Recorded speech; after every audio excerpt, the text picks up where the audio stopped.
আজকে তোমাদের ক্লাস 12 এর একাদশ অধ্যায়ের মানব সম্পদ এর অন্তর্গত জনসংখ্যা সম্বন্ধে আলোচনা করছি।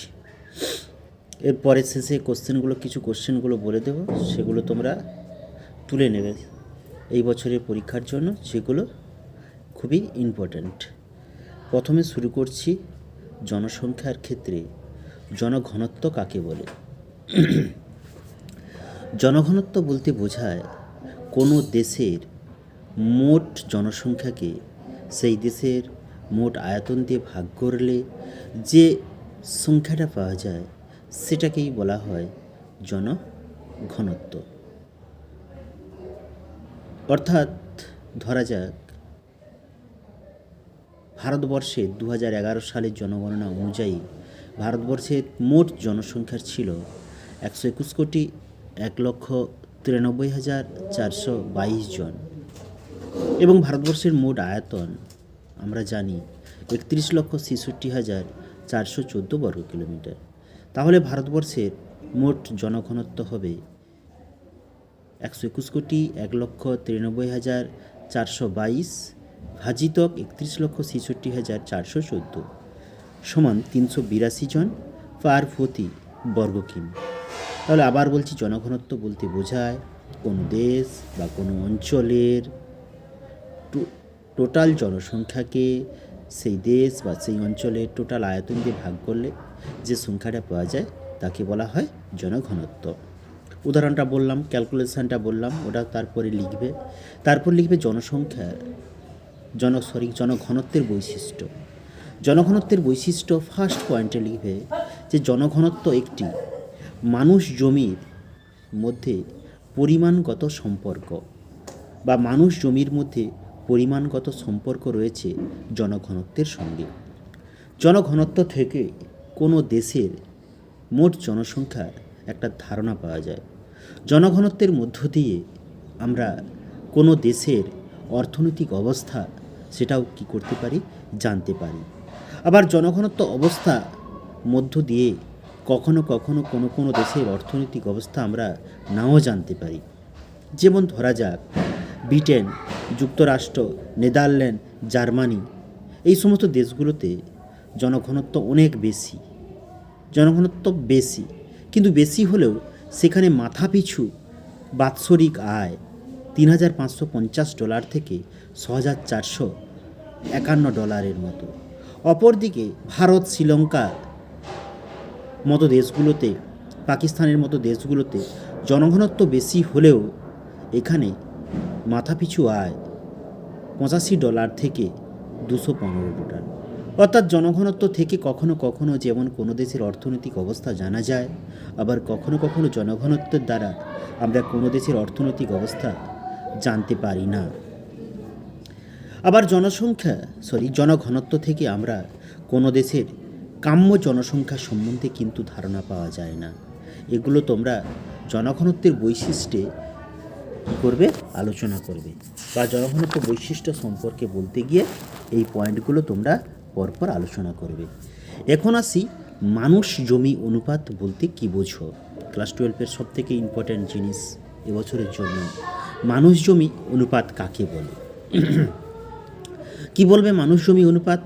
ফার্স্ট কি বলবে, যে কোনো দেশে মোট কর্মক্ষম জনসংখ্যাকে ওই দেশের বা ওই অঞ্চলে মোট কার্যকরী জমির অনুপাত দিয়ে ভাগ করলে যে ভাগফলটা পাওয়া যায় সেটাকে বলা হয় ওই দেশ বা ওই অঞ্চলের মানুষ জমি অনুপাত। আবার বলছি, কোনো দেশ বা কোনো অঞ্চলের মোট কার্যক্রম বা কার্যকরী জমি বা কর্মক্ষম জনসংখ্যাকে ওই দেশ বা ওই অঞ্চলের মোট কার্যকরী জমির অনুপাত দিয়ে ভাগ করলে যেটা পাওয়া যায় সেটাকে বলা হয় মানুষ জমি অনুপাত। অর্থাৎ মানুষ জমি অনুপাতের সূত্র যেটাকে বলা হয় সেটা হবে মোট জনসংখ্যা প্লাস তাদের কার্যক্ষমতা প্লাস সংস্কৃতি ডিভাইডেড বাই মোট কার্যকরী জমির অনুপাত ইন্টু জমির উৎপাদিকা শক্তি বা উৎপাদিকা ক্ষমতা। এর মধ্য দিয়ে আমরা কোনো দেশের মানুষ জমি অনুপাত নির্ণয় করতে পারি। এইবার আসি, মানুষ জমি অনুপাত তো নির্ণয় করা হলো, এবার মানুষ জমি অনুপাতের বৈশিষ্ট্য কী সেগুলোও লিখতে হবে। প্রথম বৈশিষ্ট্য যে মানুষ জমির অনুপাত মানুষের সঙ্গে জমির একটা গুণগত সম্পর্ক। মানুষ জমির অনুপাতের মধ্য দিয়ে আমরা কোনো দেশের কাম্য জনসংখ্যা সম্বন্ধে ধারণা করতে পারি। মানুষ জমির অনুপাত বা কার্যকরী জমির উপর জনসংখ্যার চাপ নির্ণয় করতে সাহায্য করে এই মানুষ জমি অনুপাত। এরপরে আসি যে জনঘনত্ব এবং মানুষ জমি অনুপাতের মধ্যে পার্থক্য, যেটা এবছর 12-এর জন্য প্রচুর ইম্পর্ট্যান্ট কোশ্চেন, জনঘনত্ব এবং মানুষ জমি অনুপাতের মধ্যে পার্থক্য। তাহলে প্রথমে তোমরা পার্থক্যের বিষয়বস্তু লিখতে পার্থক্য লিখতে গেলে প্রথমে পার্থক্যের বিষয়বস্তু, তারপর জনঘনত্ব, তারপর মানুষ জমি অনুপাত, এরকমভাবে লিখবে। প্রথমে লিখবে সংজ্ঞা, যেমন বলছিলাম কোনো দেশের মোট জনসংখ্যাকে সে দেশের মোট আয়তন দিয়ে ভাগ করলে যে সংখ্যা পাওয়া যায় সেটাকে বলা হয় জনঘনত্ব। মানুষ জমি অনুপাত, কোনো দেশের মোট কার্যকরী জমিকে সেই দেশে কোনো দেশের মোট কর্মক্ষম জনসংখ্যাকে সেই দেশের মোট কার্যকরী জমির অনুপাত দিয়ে ভাগ করলে যেটা পাওয়া যায় সেটাকে বলা হয় মানুষ জমি অনুপাত। সেইটাকে বলা হয় মানুষ জমি অনুপাত। কার্যক্রম জনসংখ্যাকে ভাগ করলে এই কার্যক্রম জনসংখ্যাকে ওই দেশের কার্যকরী জমির অনুপাত দিয়ে বা উৎপাদনকারী জমির অনুপাত দিয়ে ভাগ করলে। এইবার আছে কি, যে পরিমাণগত প্রকৃতিগত পার্থক্য, অর্থাৎ জনঘনত্ব, মোট জনসংখ্যা, মোট জমির অনুপাত, এর মধ্যে একটি পরিমাণগত সম্পর্ক রয়েছে, কিন্তু মানুষ জমি অনুপাত হলো মানুষ এবং জমির মধ্যে একটা গুণগত সম্পর্ক। এইভাবে মানুষ এবং জমির মধ্যে একটা গুণগত সম্পর্ক।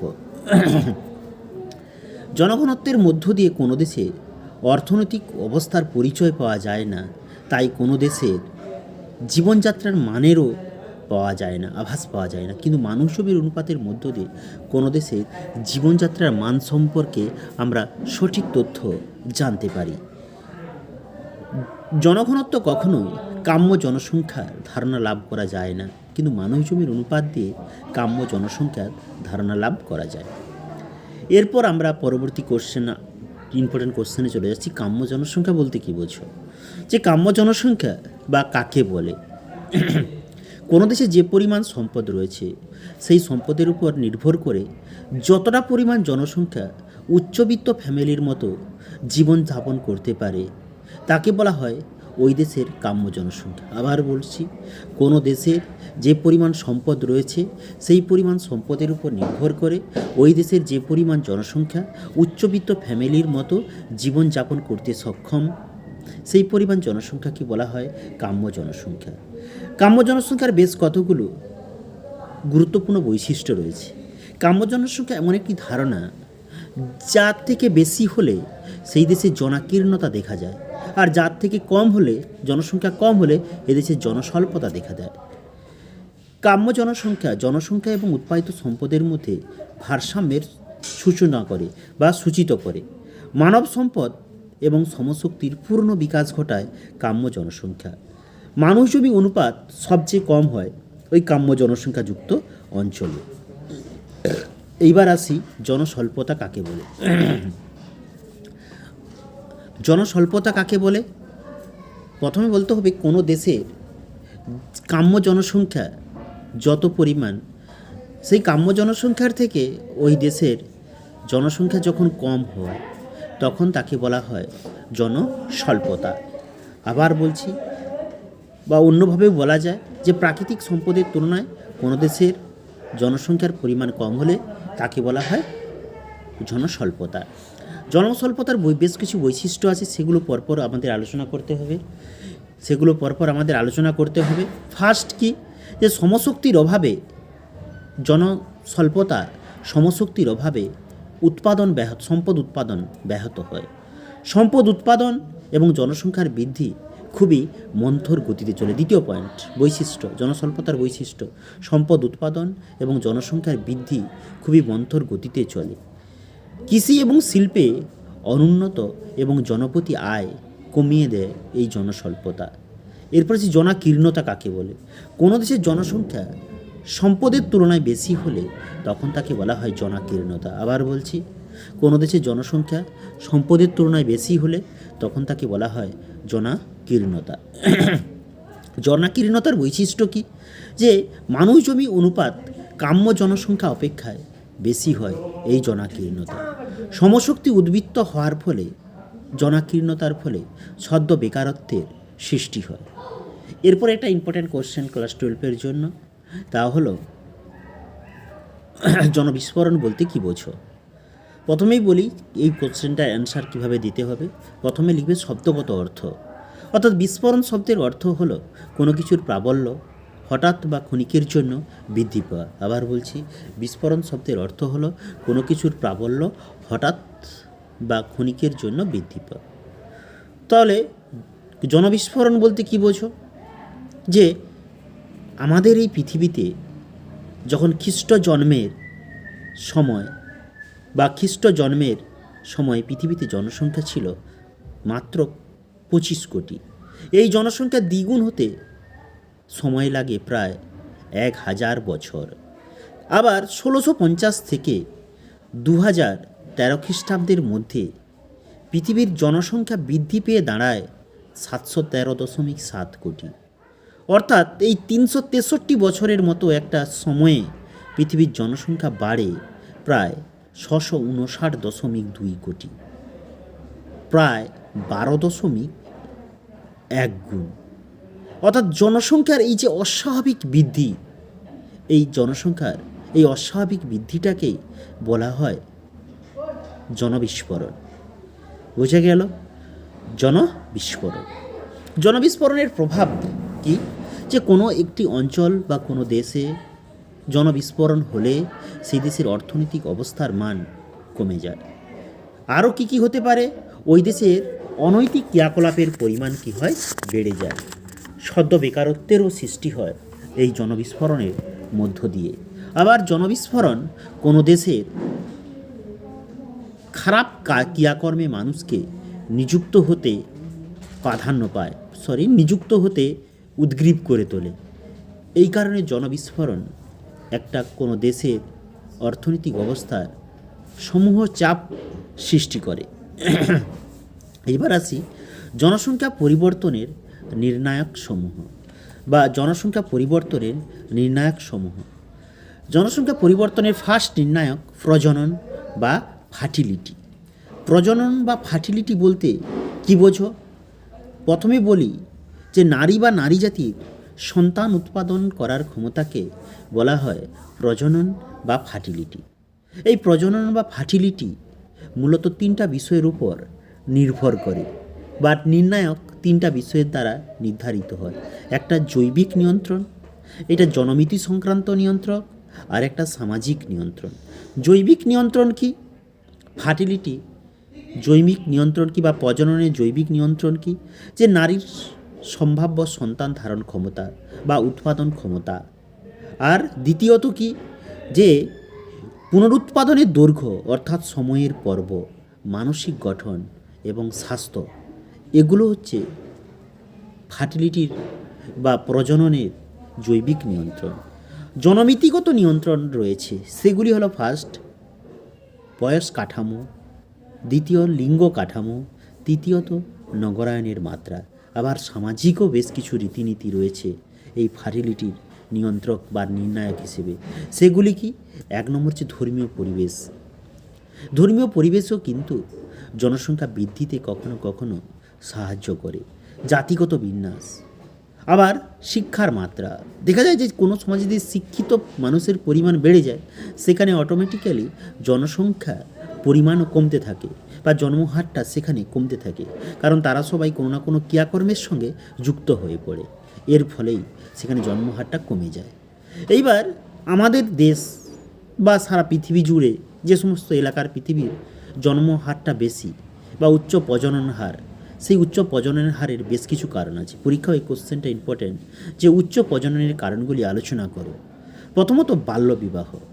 সরকার অনেক রকম পরিকল্পনা গ্রহণ করলেও বর্তমান সমাজে বাল্যবিবাহ বেশ কিছু জায়গায় রয়েছে, তবে আগের তুলনায় অনেকটাই আমাদের সমাজে বর্তমানে কমে গেছে।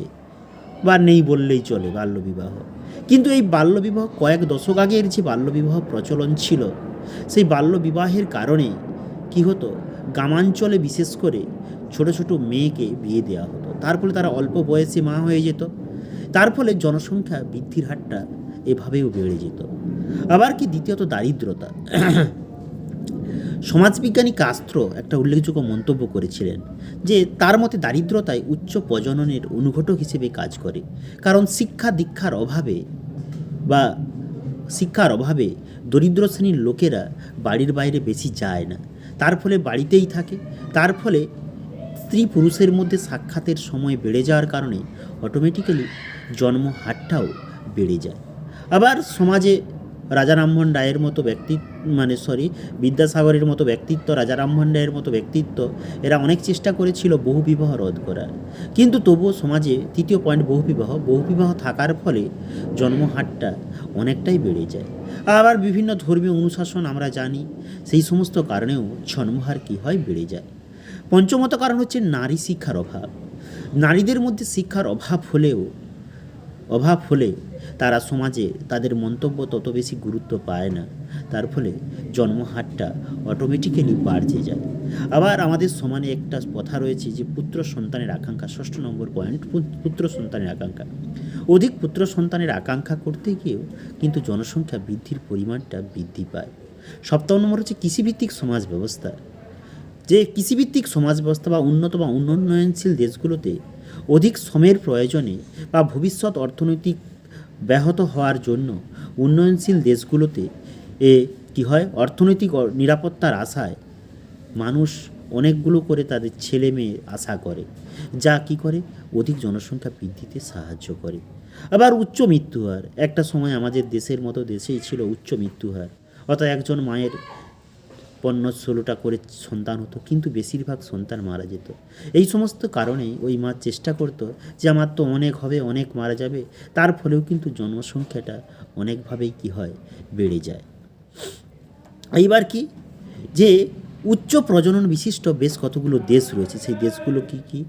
1 নম্বর আফ্রিকা, দক্ষিণ পূর্ব এশিয়ার দেশসমূহ এবং লাতিন আমেরিকার দেশসমূহতে উচ্চ প্রজনন দেখতে পাওয়া যায়। এইবার আবার একটা উচ্চ মাধ্যমিকের কোশ্চেন এবারের জন্য ইম্পর্টেন্ট।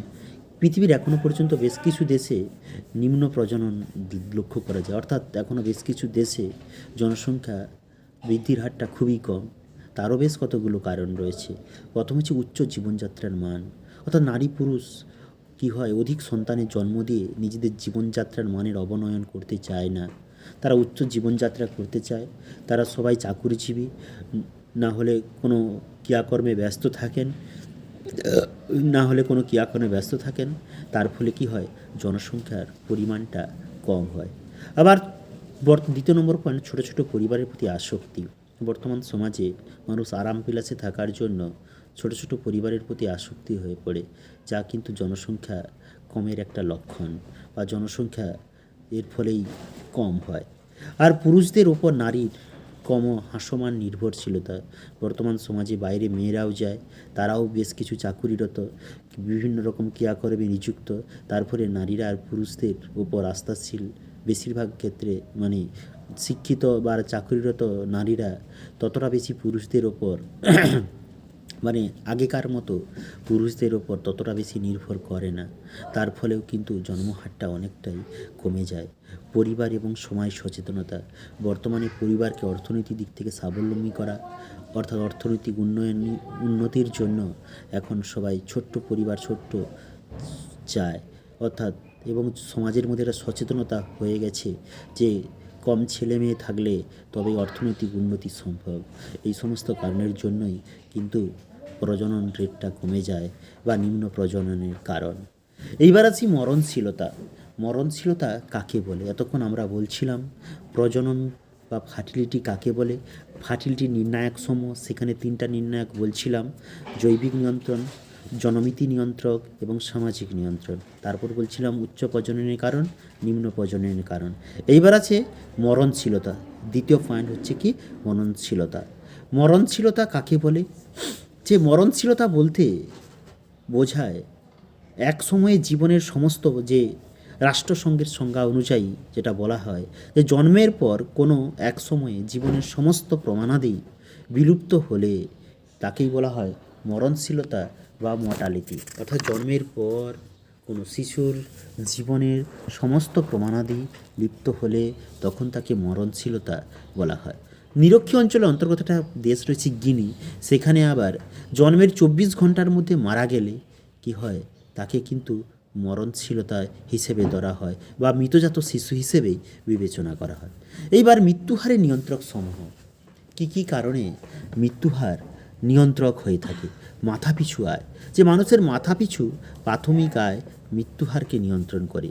পারিবারিক আয় অল্প হলে বা স্বল্প হলে পরিবারের সকলের মধ্যে সুষম খাদ্যের প্রয়োজন মতো যোগান দেওয়া সম্ভব হয় না, ফলে রোগের আক্রমণ বাড়ে এবং ধীরে ধীরে মৃত্যুর কারণ হয়। অর্থাৎ অর্থের অভাব চিকিৎসার সুযোগ না পেলে অকাল মৃত্যু ঘটে। এই যে মৃত্যুহারের এগুলো হচ্ছে নিয়ন্ত্রক। পেশাগত ঝুঁকি, যে মানুষ অনেক পেশা রয়েছে যেখানে কাজ করতে গেলে দীর্ঘদিন ধরে কাজ করলে তার পেশাগত বেশ কিছু রোগের সৃষ্টি হয়।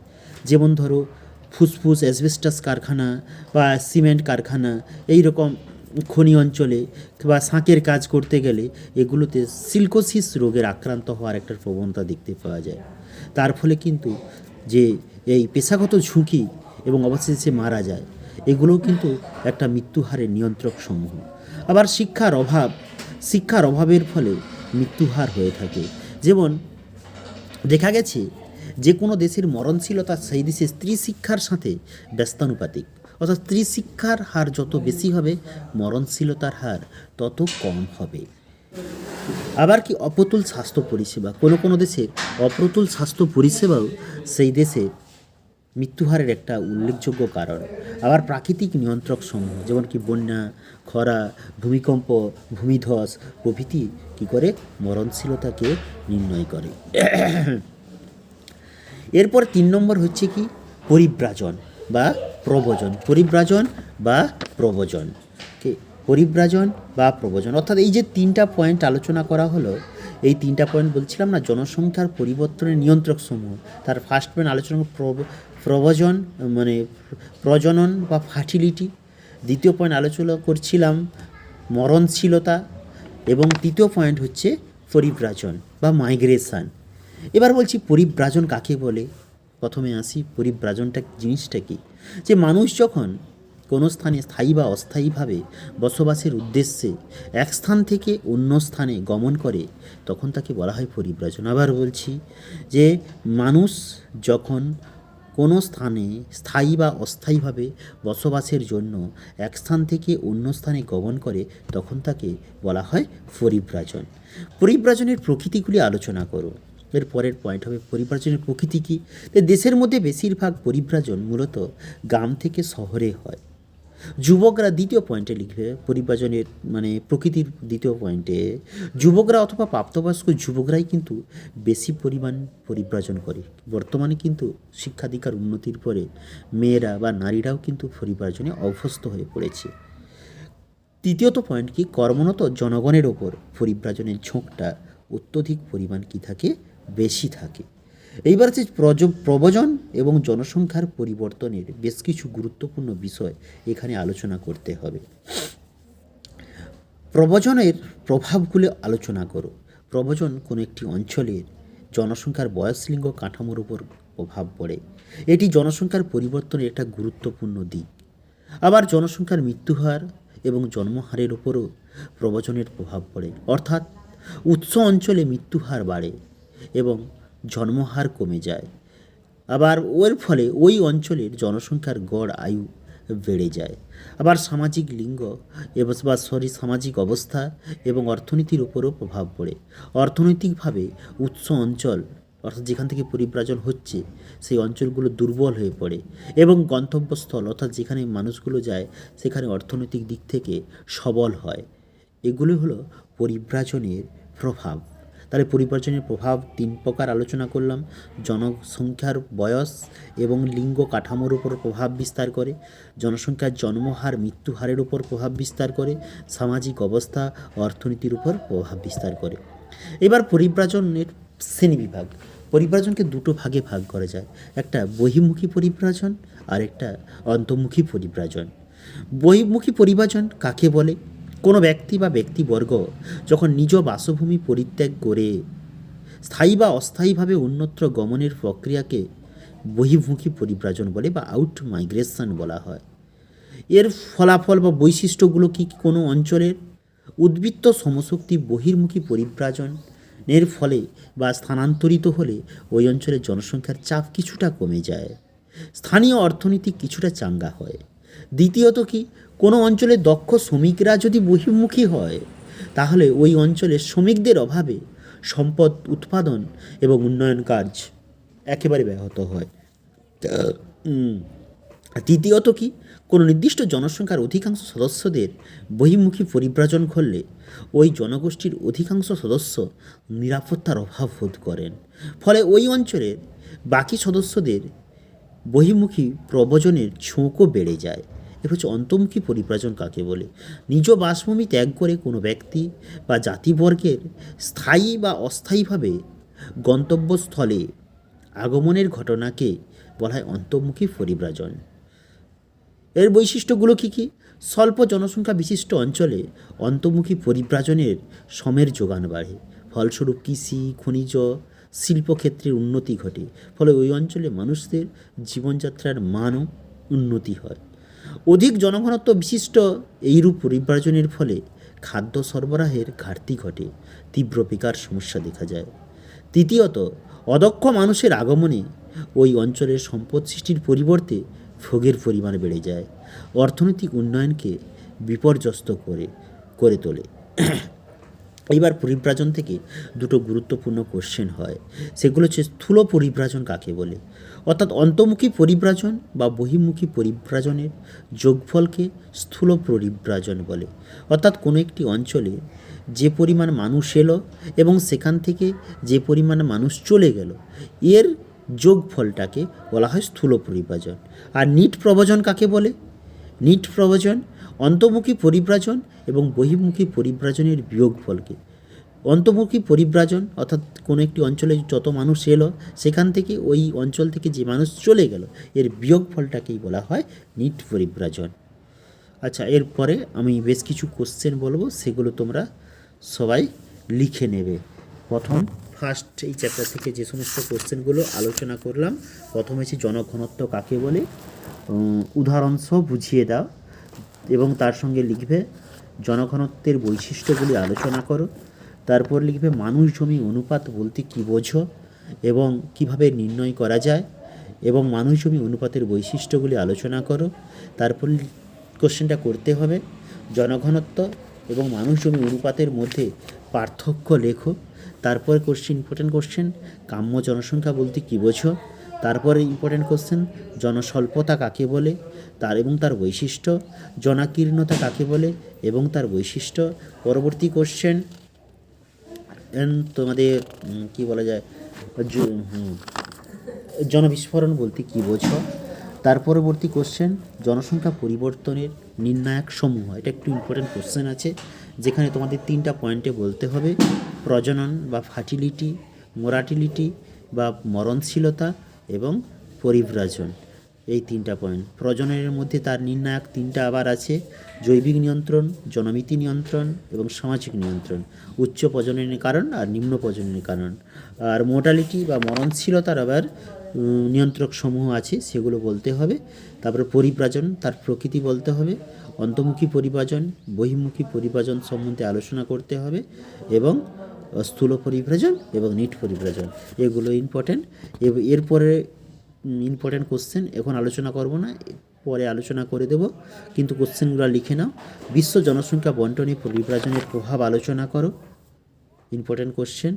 তারপর বয়সলিঙ্গ অনুপাত বা জনসংখ্যা পিরামিড আলোচনা করো। এখানে তোমাদের 6টা পিরামিড আলোচনা করতে হবে প্রথম শ্রেণীর পিরামিড, দ্বিতীয় শ্রেণীর পিরামিড, তৃতীয়, চতুর্থ, পঞ্চম শ্রেণীর পিরামিড, এর না 5টা করলেই হবে, 5টা শ্রেণীর পিরামিড আলোচনা করতে হবে। তারপরে একটা ইম্পর্টেন্ট কোশ্চেন আছে, প্রাকৃতিক কারণ অর্থাৎ জনসংখ্যার অবস্থানের তারতম্য, বা পৃথিবীর জুড়ে যে কোথাও জনসংখ্যা বেশি কোথাও জনসংখ্যা কম তার কারণ, এটাকে কোশ্চেন আছে যে পৃথিবীতে অসম জনসংখ্যা বন্টনের কারণগুলি আলোচনা করো, যেখানে তোমাদের প্রাকৃতিক কারণ, অর্থনৈতিক কারণ, সাংস্কৃতিক কারণ এগুলো দিয়ে আলোচনা করতে হবে। তারপর একটা ইম্পর্টেন্ট কোশ্চেন হয় যে যে জনঘনত্বের উপর ভিত্তি করে আমাদের পৃথিবীকে কতগুলি অঞ্চলে ভাগ করা যায় ও কী কী, ঠিক আছে? অর্থাৎ জনঘনত্বের উপর নির্ভর করে বা পৃথিবীর জনসংখ্যার আঞ্চলিক বন্টন আলোচনা করে, যেটা 5টি ভাগে ভাগ করা যায়: অতি নিবিড় জনঘনত্বযুক্ত অঞ্চল, নিবিড় জনঘনত্বযুক্ত অঞ্চল, মধ্যম জনঘনত্বযুক্ত অঞ্চল, বিরল জনঘনত্বযুক্ত অঞ্চল, অতি বিরল জনঘনত্বযুক্ত অঞ্চল, এরকমভাবে আলোচনা করা যায়। তারপর এখানে একটা ইম্পর্টেন্ট তত্ত্ব যেটা ছবি এঁকে তোমাদের বুঝিয়ে দেবো, যে জনসংখ্যা বিবর্তন বা পরিব্রাজন তত্ত্ব বা মডেলটি আলোচনা করো, এটাও একটা ইম্পর্টেন্ট কোশ্চেন, লিখে নাও তোমরা। আচ্ছা, এই পর্বটা ছবি এঁকে বোঝাতে হবে। তারপর ভারতের জনসংখ্যা বৃদ্ধি ও তার গতি প্রকৃতি, প্রচুর ইম্পর্টেন্ট কোশ্চেন। শূন্য জনসংখ্যা বৃদ্ধি, এগুলো বেশ কতগুলো শর্ট কোশ্চেন হয় এখান থেকে। তারপর ভারতের জনসংখ্যা বন্টনের তারতম্যের কারণগুলো আলোচনা করো, যেখানে প্রাকৃতিক, অর্থনৈতিক, রাজনৈতিক কারণ দিয়ে আলোচনা করতে হবে। তারপর জনঘনত্ব অনুযায়ী আমাদের ভারতের রাজ্যগুলিকে কীভাবে শ্রেণীবিভাগ করা যায়, সেখানেও কিন্তু 5টা ভাগে ভাগ করে আলোচনা করতে হবে, ঠিক আছে? আজকে এখান পর্যন্তই থাক।